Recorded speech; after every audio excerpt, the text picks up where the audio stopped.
अस्सलाम वालेकुम नाजरीन, अल्लाह ताला से उम्मीद करता हूँ कि आप सब खैरियत से होंगे। शाहदीन उर्फ शाहिया पहलवान। नाजरीन, तहरीक पाकिस्तान की तहरीक जो थी ज़ोरों पर थी।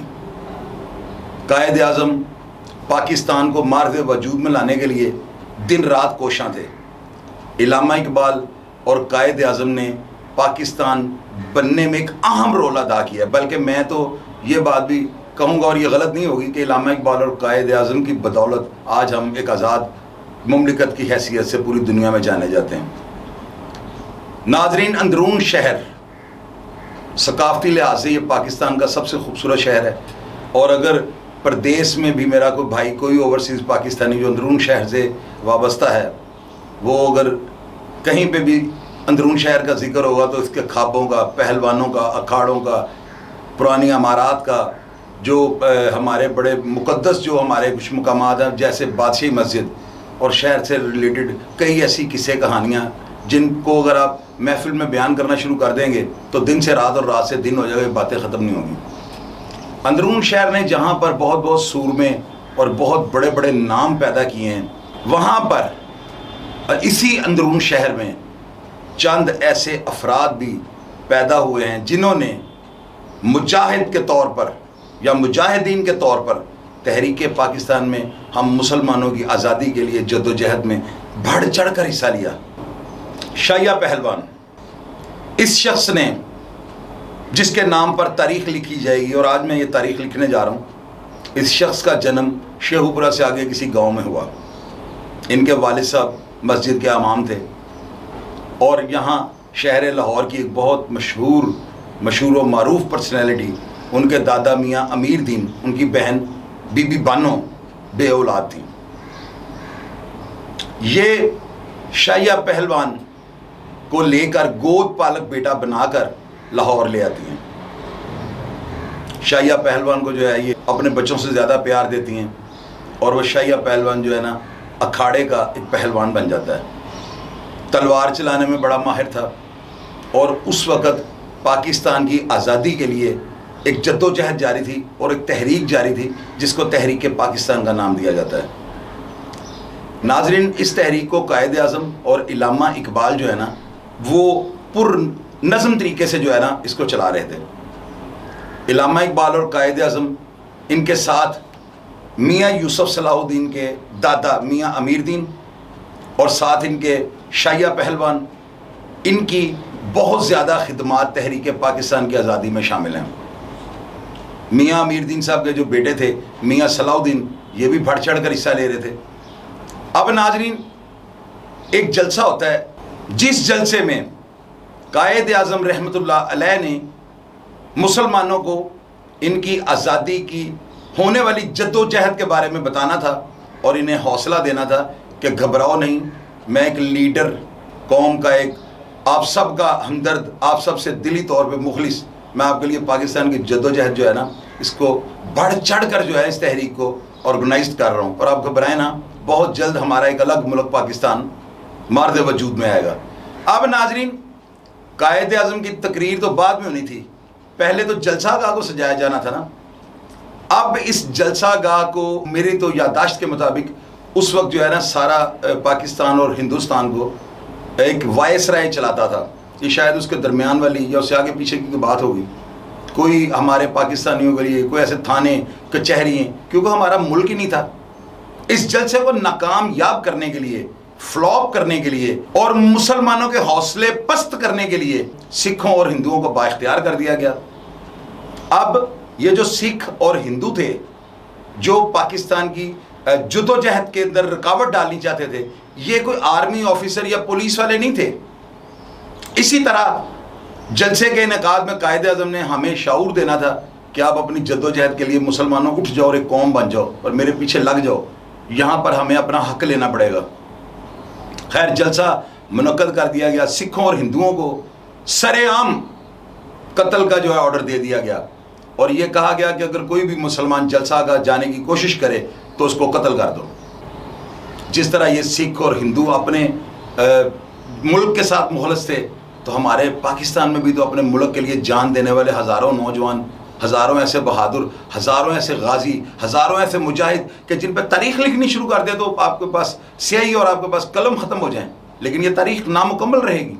इतने सपूत इस ज़मीन ने पैदा किए हैं। अब नाज़रीन, जलसा आगाह में कुर्सियाँ और स्पीकर वगैरह और दरियाँ वगैरह जो है, इसको पहुँचाने का जो है ना इंतज़ाम, वो मियाँ यूसुफ सलाहुद्दीन के वालिद मियाँ अमीरुद्दीन, मियाँ यूसुफ सलाहुद्दीन साहब और शाहिया पहलवान के ज़िम्मे लगी।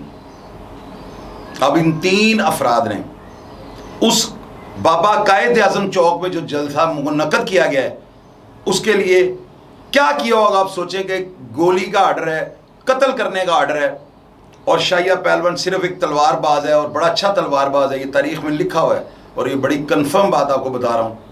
लेकिन उसके पास कोई ऐसे हथियार नहीं थे कि जिनके साथ वो दुश्मन का मुकाबला कर सके। खैर नाजरीन, जलसा गाह के अंदर कुर्सियाँ, दरियाँ, स्पीकर वगैरह लग गए और जलसा भी कामयाब हुआ।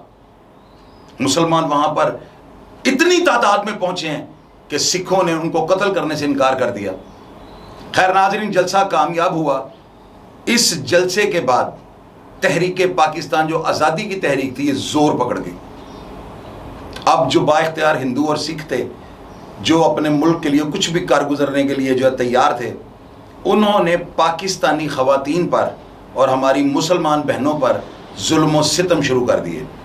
इनका अगवा और इनके साथ रेप एक मामूली वाक़या था, और इस तरह के वाक़यात इंसान की रूह कांप जाए।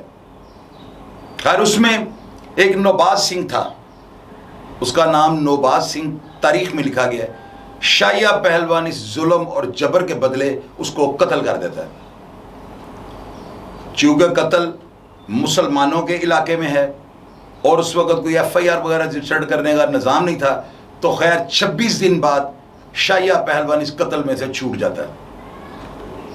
अब बाहर मुसलमानों की माओ बहनों के साथ बहुत ज़्यादा ज़्यादती हो रही हैं, और एक वाक़या तारीख़ में इस तरह लिखा गया है कि सिखों ने और हिंदुओं ने मिलकर मुसलमानों की 164 के करीब ख़वातीन को अगवा कर लिया और उनको इंडिया ले गए। अब इन ख़वातीन को छुड़ाने के लिए मियाँ शाहदीन उर्फ शाहिया पहलवान, मियाँ सलाहुद्दीन जो मियाँ यूसुफ सलाहुद्दीन के वालिद हैं वो, और उनके दादा मियाँ अमीरुद्दीन, ये तीन अफराद सर पर कफन बांधकर उन सिखों से मुज़ाकरात के लिए जाते हैं।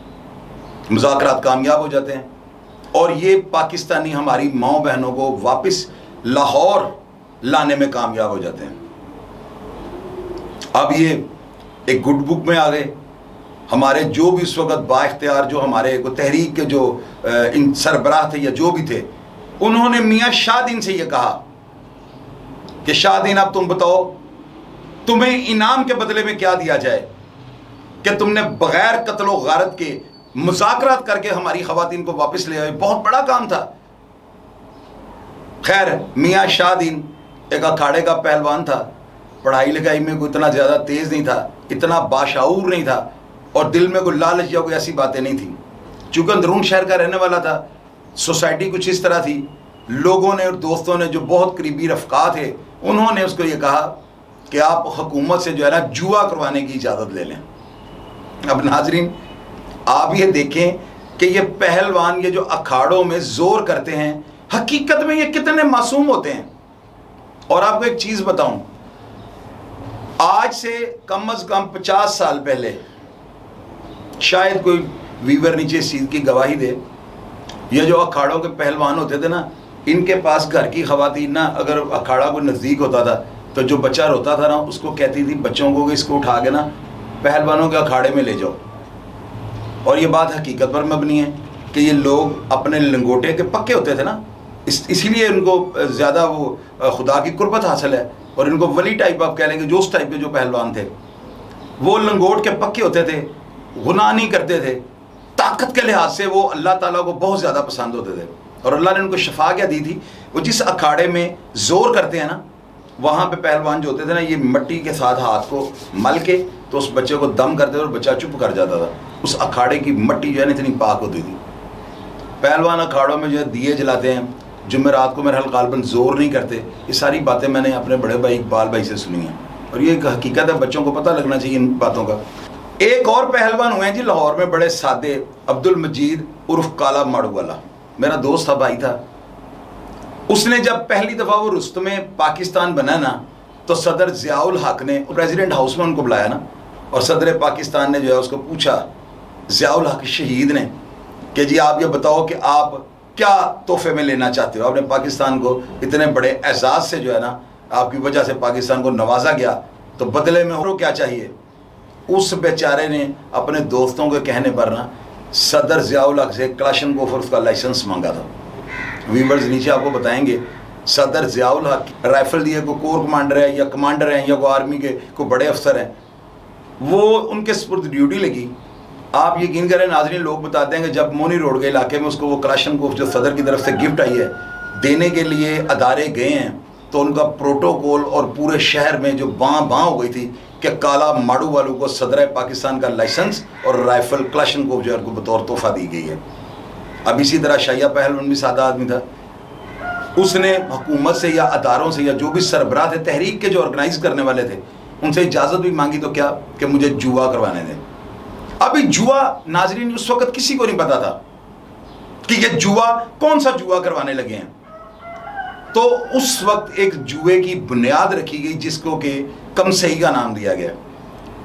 ये दाना डाइस के साथ 2 दाने और लेदर की कुज्जी उसके अंदर डालकर ये दाना ब्लू कलर की एक दरी के ऊपर खेला जाता है।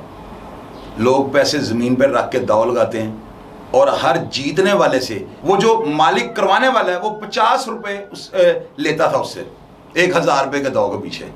बहुत प्रॉफिट था वाला ये कारोबार था उस वक्त।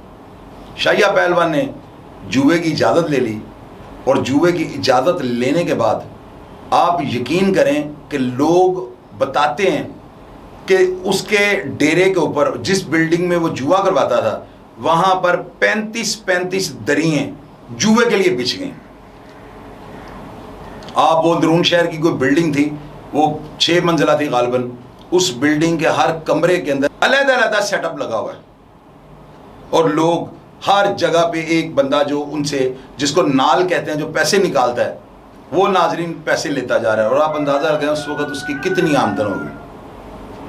खैर, शाहदीन जो शाहिया पहलवान था ना, ये इसके ऊपर फिल्में बनी हैं 3। एक शाहिया पंजाब था इसके नाम के ऊपर और इसके बेटों के नाम के ऊपर और इस फैमिली के ऊपर, पुत्र शाहिदा, पोतरा शाहिदा, ये 3 फिल्में बैनुल सूबाई और बैनुल अक़वामी सतह की शोहरत जो है इनको मिली।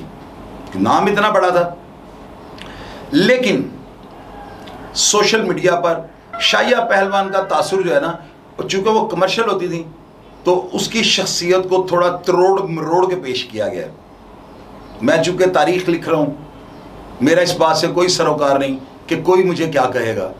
मैंने तारीख़ के औराक में ज़िंदा रहना है, जो मेरी ख्वाहिश है, और मैं आपको मनो एंड ये सारी स्टोरी बता रहा हूँ। तो नाजरीन, जब ख़वातीन को वापस लाए हैं ना, तो ये 4 अफराद उस मुज़ाकरात वाली जो टीम में शामिल थे। यासीन बॉम्बे वाले, मियाँ अमीर दीन जो मियाँ सलाहुद्दीन के वालिद थे, और साथ मियाँ सलाहुद्दीन और साथ शाहिया पहलवान।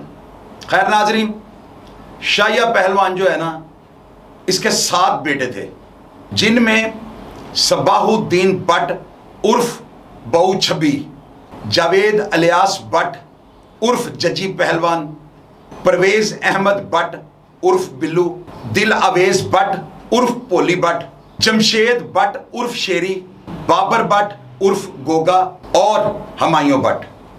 शाहिया पहलवान जिसके भाई का नाम सली बट था, अब उसके 3 बेटे थे, असद, सुहेल, बोना। ये तीनों सली के बेटे थे, जो कि शाहिया पहलवान का सगा भाई था। जुआ शुरू हो गया और ये सुनने में आया है कि लाहौर नहीं, पाकिस्तान के दूसरे शहरों से दुनिया जुए खेलने शाहिया पहलवान के डेरे पे आते थे। शाहिया पहलवान हकीकत में एक गाजी या मुजाहिद, उसको कहना गलत ना होगा। इसी तरह मियाँ अमीर दीन, वो भी एक गाजी और मुजाहिद थे, और इसी तरह यूसुफ सलाहुद्दीन के वालिद मियाँ सलाहुद्दीन, ये भी एक गाजी और मुजाहिद थे। अब ये यासीन बॉम्बे वाले ने बहुत ज़्यादा किरदार इनके साथ अदा किया, और ये लोग तारीख़ में जो है मनफी किरदार करके भी इनको पेश किया गया, फिल्मों में दिखाया गया है और लोगों को आज तक इन लोगों की पर्सनैलिटी और इनके किरदार की हकीकत का ही पता नहीं लगा। नादरीन, जो असल मौला जट था ना, वो भी पाकिस्तान और हिंदुस्तान की जद्दोजहद में शामिल था। जग्गा गुज्जर का, जो असल जग्गा गुज्जर इस्लामिया पारे का रहशी था, इसका भी एक किरदार था। इसके वालिद बुढ़ा गुज्जर का भी एक किरदार था। इसी तरह अच्छा शुक्रवाला के वालिद का भी किरदार था। ये वो लोग हैं जिन्होंने जद्दोजहद में बढ़ चढ़ कर हिस्सा लिया। इसलिए तो मैं कहता हूं कि कोई भी शख्स किसी भी वक्त कोई पाकिस्तान या मुसलमानों के लिए ऐसा काम कर सकता है कि कोई आम आदमी की सोच में भी वो काम ना हो। इन लोगों को मनफी रंग में भी दिखाया गया है। मैं आपको सच बता रहा हूं, मेरा एक एक लफ्ज बिल्कुल ओरिजिनल है। क्या बुरा आदमी अच्छा आदमी नहीं बन सकता? क्या बुरे, मैं आपको हजारों ऐसे मुजाहिदीन और ऐसे इंसानों की और ऐसे जबरदस्त बहादुर आदमी की बातें सुना सकता हूं कि जो क्रिमिनल से इमाम मस्जिद बने, औलिया बने, पता नहीं क्या क्या कुछ बने, चोरों कुतब बनी है दुनिया। इसीलिए मैं आप लोगों को जो है ना ये पैगाम देता रहता हूँ और आप नौजवानों को ये बताता रहता हूँ कि यार मेरी बातों को आप गौर से सुन लें, कुछ भी ना करें, आप मेरी बातें बस सुनते जाएं। एक टाइम आएगा, एक वक्त आएगा कि आप लोग मेरी बातों को मानोगे और मैं आपको मजबूर कर दूंगा रियलिटी बता के। लोग मुझे ये पूछते हैं, अभी मैं थोड़ा सा ना प्रोग्राम चूंकि एंड होने लगा था, एक बात बड़ी मज़ेदार आपको बतानी चाहता हूँ। मुझे लोग बड़ा अप्रिशिएट करते हैं और मुझे कहते हैं कि शाही साहब आपकी जो बातें हैं ना उनका बड़ा मज़ा है, बड़ा खुश होता हूँ, दिल बाग बाग हो जाता है। लेकिन वो जब ये कहते हैं ना कि शाही साहब हम बिल्कुल इस बात का हमें अंदाज़ा है कि आप जो है ना चाहते हैं कि मेरी यूथ और मेरे जवान जो है ना ये सीधा जो रास्ता है ना इसको इख्तियार कर लें, मैं फिर जो मुझे पता लगता है कि ये बाशाऊर हैं और ये कुछ यानी कि कुछ सीखना चाह रहे हैं या मुझसे कोई ऐसी बात सुनना चाह रहे हैं कि जो बिल्कुल ओरिजिनल हालातों वाक़यात पे हो और ये मैं उनको हकीकत बताऊं कि आया मैं इसी प्लेटफॉर्म पे काम कर रहा हूं कि मेरे नौजवान सुधर जाएं, तो मैं उनको ये बताता होता हूं कि मैं कतई तौर पर अपने नौजवान और अपनी यूथ के लिए इस नीयत से काम नहीं कर रहा कि मेरे नौजवान जो है ना ये बुराई को छोड़ दें, जुर्म करना छोड़ दें, क्योंकि जो अपने माँ बाप की बात नहीं मानते मेरी कहाँ से मानेंगे। लेकिन एक चीज़ जो है ना मैं आप तमाम दोस्तों के साथ, अपने दोस्तों के वालिदैन के साथ और तमाम देखने वालों के साथ वादा करता हूँ, वो ये कि एक चीज़ आप अपनी ज़िंदगी में और रोज़मर्रा लाइफ के अंदर ये सोचिएगा कि आपको एक दिन में कितने सोसाइटी के अंदर ऐसे वायरस मिलते हैं जिनको कि मैं वायरस का नाम देता हूँ और मैं आपको बताता हूँ वो कौन से हैं। मुझे आपने कमेंट बॉक्स में ज़रूर बताना है। आप बैरून मुल्क या अंदरून मुल्क किसी शादी पे या आप किसी पार्टी में या आप किसी भी ऐसी जगह पे बैठे हुए हैं जहाँ पर 10-20 अफराद बैठे हुए हैं, वहाँ पर कोई ना कोई बात मौजू जो है ना वो बनेगा, कोई ना कोई बात का या कोई ना कोई लफ्ज़ जो है मौजू बहस बनेगा। वहाँ पर आप देखते जाइएगा कुछ देर के बाद इन्हीं क्रिमिनल लोगों का जो पुलिस मुकाबलों में अपने दोस्तों के हाथों, इत्तफाकी अमवात, दुश्मनों के हाथों या किसी भी तरीके से कत्ल हो चुके हैं। वो जितने हैं, मैं आपको बातें सुनाता हूँ 24 साल और 22 साल की एज वाले, 24 साल तो बहुत बड़ी है, 18 से 20-22 वाली एज। तो नाजरीन आप ये देखें कि ये जो वायरस है ना, ये कौन सा वायरस है जिसको मैं ख़त्म करके छोड़ूंगा। ये वायरस असल में जो है ना एक बदमाश मरता है, फर्ज कर लो पप्पू भट्ट, काचा भट्ट, काका भट्ट, कोई भी A to Z कोई भी उसका नाम रख लें आप, वो बेचारा मर गया है। वो डकैत था, वो बत्ते लेता था, पुलिस मुकाबले करता था, औरतों के साथ उसके माशके थे और डकैती चोरी वगैरह के कई मुकदमात उसके ऊपर दर्ज थे। उसको पुलिस मुकाबले में मार दिया गया, दुश्मनों के हाथों मर गया या वो किसी अपने दोस्त के हाथों पैसों के लेन देन से मर गया। अब उसका एक भांजा या एक भतीजा बच गया। कम से कम 30 साल पुरानी ये बातें होती हैं। अब उस 30 साल में जो अफराद जवान थे उनकी शादी हुई और उनके बच्चे हो गए। अब वो बच्चे अब 3rd जनरेशन यानी 30 साल बाद आज वो बच्चे तनावर दरख्त हैं। उन्होंने सिर्फ अपने मामू का, अपने चाचे का, अपने ताए का, अपने वालिद का या दादे का नाम सुना हुआ है। कई बच्चे छोटे छोटे थे और उनके वालिद फौत हो गए। अब वो मार्केट में एक वायरस बन चुके हैं। करने को उनके पास कुछ होता नहीं सिवाय बातों के और अपने बड़ों की कहानियां सुना के। अब उसमें क्या होता है, उन बेचारों को जनरेशन गैप आ गया ना। जेल की बातें क्यों पुनीन नतारी होती हैं? वाकया हुआ, मुलाजिम जेल में थे, तबादले हुए, कुछ चले गए, बाकी वही हैं। बात कंटिन्यू, उसका तसलसल लिंक टूटता, वो बात बिल्कुल रियलिटी पे होती है जेल के अंदर। बाहर दुनिया में अफवाहें, और ये देखें जनरेशन गैप, ये बच्चा उस वक्त छोटा था, 20-25 साल बाद ये जवान हुआ, जब ये बातें करने की उम्र यही होती है, छोटे बच्चों को तवज्जो ही को नहीं देता। ये 23-24 की उम्र में जब छाती छुती निकल आती है, बटन ऐसे पीछे कर लेते हैं और बैठ के महफिलों में मेरा मामा ये था, मेरा अब्बू जो था ना वो ये था, या मेरा भाई ये था। नाजरीन, ये वायरस एक मार्केट में जो है ना, ये गलत है। इन लोगों को ये सोचना चाहिए कि ये क्यों उनका जिक्र करते हैं। मुझे आप ये बताएं, ठीक है, अपने घर वालों को याद करना, यार उनकी कब्रों पर जाओ और इस सीन को ड्रॉप करो, खत्म करो यार इसको। अपना तारुफ करो कि मैं कौन हूं, उनकी बात करो जिनका आपको आज खुद पता हो कि ये क्या थे। अगर मैं आप दोस्तों से ये कहूं कि अपने महफिल में बैठे हुए कोई बंदा भी आपको ये कहे कि जी मैं फलां का बड़ा दोस्त था, मैं फलां का भाई था, मेरा बड़ा उसके साथ ताल्लुक था, मेरा वो दादा था, मेरा मामू था, कोई भी था, कोई ईच एंड कोई बात आप लगा लें, आप उससे सबसे पहले ये पूछिएगा कि यार वो बंदा पहली दफा किस मुकदमे में जेल गया था, कौन सी जेल में गया था और कितने दिन बाद, कितने महीने बाद वो बाहर आया। तो फौरी तौर पे होगा मेरे प्यो को पता है, पंजाबी बोलता, तो उर्दू में तो फादर से पूछूंगा।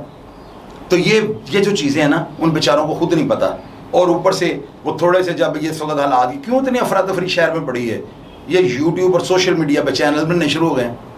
रही कई कसर उन्होंने उस वायरस को बीमारी बना दिया, और एक अछूत की बीमारी जो एक दूसरे से फैल रही है। वो कहता है नाजी बैठ दे पढ़े में ना मेरी सलाम दो है, वो कहता भोले सुनहरे का भतीजा मेरा यार है। वो वायरस आगे से आगे बढ़ रहा है, फिर आगे और वायरस को ले जाए तो लोग कहते हैं यार राती हुआ ऐसी ज़ादे का भाई, मेरा भाई था ज़्यादा, लोग मुझे आज भी कहते हैं ज़ादे का भाई। तो ये जो चीज़ है ना, ये मार्केट में सोसाइटी को ख़राब कर रही है। यूट्यूब पे चैनल्स हैं, फलां ने 20 कत्ल कर दिए, फलां ने 10 मार दिए, फलां ने 8 मार दिए। तो आप मुझे ये बताएं, उसके बाद वो मैसेज कोई देते हैं कि यार ये जो मारने वाले थे, ये जो मर गया है, ये क्या करना चाहता था? ये सब पागल थे, मैं आपको बता दूं। ठीक है, बहादुर आदमी को पागल कहा जाता है, और पागल कोई बहादुर दुनिया तस्लीम करती है। और लेकिन यार ये लोगों, इनके अंदर, बेचारों के अंदर ना, ये इनका दिमाग जो है ना अभी ग्रोथ पे था, ये बढ़ रहा था आगे ना। तो ये जब मुकम्मल एक स्टेज पे आया था ना, 25-26 साल की एज में बंदा, और खुदा ना आज तक कैद का झटका, ये सारी बात। और खैर बार बातें तो फिर मैं कहीं से कहीं निकल जाऊंगा। ये मस्बत एक पैगाम था जो मैंने कल से सोच रखा था कि मैं आप नौजवानों को दूंगा, कि मैं उस वायरस को ख़त्म करने लगा हूँ। आप भी किसी महफिल में बैठें, अगर आपका कोई दोस्त ये कहता है कि मैं फ़लाँ का भतीजा हूँ, फ़लाँ का मेरा वो मामू है, मेरा वो चाचा है, मैं उसका फ़लाँ हूँ, मैं उसका ढमकान हूँ, यार खुदा के वास्ते उसकी बात को काट दिया करें और उसको ये समझाएंगे यार तुम क्या मंजन यहाँ पे बेच रहे हो, ताकि ये लोग डिस्कस भी इस तरह की ना करें मार्केट में, ताकि हमारी यूथ जो है ना वो इन चीज़ों को एक अबहाम और एक डरावना ख्वाब ही समझते रहें। वो बैठ के डिफेंड उनको कर रहे होते हैं, उन बेचारों के पास, उनके पास को मंजन तो होता नहीं कि वो उनको किसी लिहाज से जो है डिफेंड कर लें। अब उन बेचारों के पास और कुछ नहीं होता स्वाय अपने बड़ों की बातें सुनाने के। और नाजरीन, मैं आप सबसे ये वादा करता हूँ कि इंशाअल्लाह ताला और कुछ करूँ या ना करूँ, ये लोग जो अपने बड़ों को नाम को गलत तरीके से कैश करने की कोशिश करते हैं, और इसी वो जो है बुराई के चक्कर में वो खुद अपने गले में ऐसा ढोल डाल लेते हैं कि वो उनसे छोटा काम ही नहीं होता। बाहर प्रदेशों में जाकर उन्होंने महफिल में बैठ गए यही बातें कि मैं फलाने का चाचा, मेरा मामू है, मैं ये है वो है, और उसका नतीजा क्या निकला है, वो आज भी बेचारे बगैर नेशनैलिटी के वहाँ पे बैठे हैं, क्योंकि उन्होंने अपनी तवज्जो वो उन्हीं बातों की, उसी करप्शन की तरफ रखी। खैर बातें तो बहुत हैं करने के लिए, लेकिन नौजवानों अपने किबले दुरुस्त कर लो। मैं आप सबको बता दूँ, मैं ज़िंदगी के अंदर बड़े नशेबो फराज देखे हुए हैं, बड़े तलख और तंद किस्म के जो है ना मैंने वो जो है दिन रातें गुजारी हुई हैं। पसमानदगी से मैंने जो है ना अपने आप को स्टार्ट किया हुआ है। इबरत हासिल किया करें। ये जो आपको शाहिया पहलवान की स्टोरी बताई है ना, अब आप देखिएगा कि उस मुजाहिद ने, उस गाजी ने, इस बहादुर ने कितने फख्र के साथ एक रोजगार उस वक्त के जो थे, जो हाकम थे, उनसे मांगा और परमिशन मिलने पर जुए शुरू करवा दिए, जो कि 7 बेटों का बाप था। अब नाजरीन, जुआ चूंकि एक हराम अमल है, जुआ नापसंदीदा है खुदा को, जुए के बारे में बड़े सख्त जो है खुदा के जो है पैगामात हैं जिन पे हमें अमल करना चाहिए। अब आप ये देखें कि बड़ों की कहावत है जुआ किसी का ना हुआ, और अल्लाह ताला ने जुए को हराम करार दिया है। अब वो जुआ हो रहा है, पूरी दुनिया देश प्रदेश से खेलने आ रही है। 7 सब्ज मंडी थी, लारी अड्डा था, लोग यहीं से खेलते थे और यहीं से खेल के निकल जाते थे। अंदरून शहर उसके लिए एक जुर्म की आमाजगा बन गई। अब नाजरीन, कुछ अफराद गुमटी बाजार के, वो एक लश्कर की शक्ल में, को 25 से 50 की तादाद में, वो इसके जो मेन जुआ जो उसके अंदरून शहर में किसी पुराने घर की तीसरी मंजिल पे होता था, ये नाजरीन तमाम अफराद उस तीसरी मंजिल पे जाकर इसके जुए को ख़राब कर देते हैं। दरी को खींच लेते हैं, डब्बे को ठुड्डे मार देते हैं, कम सही और दानों को पकड़ के दीवारों में मारते हैं और कहते हैं कोई बंदा यहाँ से नहीं हिलेगा। वो अफराद शाहिया पहलवान जो कि इंटरनेशनल शोहरत का हामिल बन चुका था, उसका जुआ लूट लेते हैं। अब जुआ लूटने के बाद क्या वो गाजी, जिसको कि मुजाहिद और गाजी कहना गलत ना होगा, वो अपने उस नापाक जुर्म जिसका कि शायद उसको भी मासूमियत में पता ना हो, उसका दिफा करने के लिए क्या उन लोगों से सुलह कर लेता है, या ये दरी को खींचना और जुआ बंद कराना किसी बहुत बड़े तूफान की आमद का पेशनामा था। नाजरीन, अब शाहिया पहलवान का बेटा जजी जोरों में था। जुए की कमाई दिन रात खा के, और 10 साल का अरसा आप अंदाजा लगाएं तो फाइनेंशियली तौर पर ख़ुद को कितना मजबूत कर लिया होगा। जिस वक्त बंदा इतने अरूज पे पहुंच जाए तो उसको किन चीज़ों का ख्याल रखना चाहिए और कौन सी चीज़ें उसकी बर्बादी और तबाही का सबब बनती हैं, ये सारी बातें मैं आपको अगले प्रोग्राम में बताऊंगा। प्रोग्राम देखकर अगर आपको पसंद आए और अगर आपको अंदाज़ा हो कि मैं बात सच्ची कर रहा हूँ तो मेरी हौसला अफजाई के लिए नीचे बता दिया करें। अपना ख्याल रखिएगा। पाकिस्तान जिंदाबाद।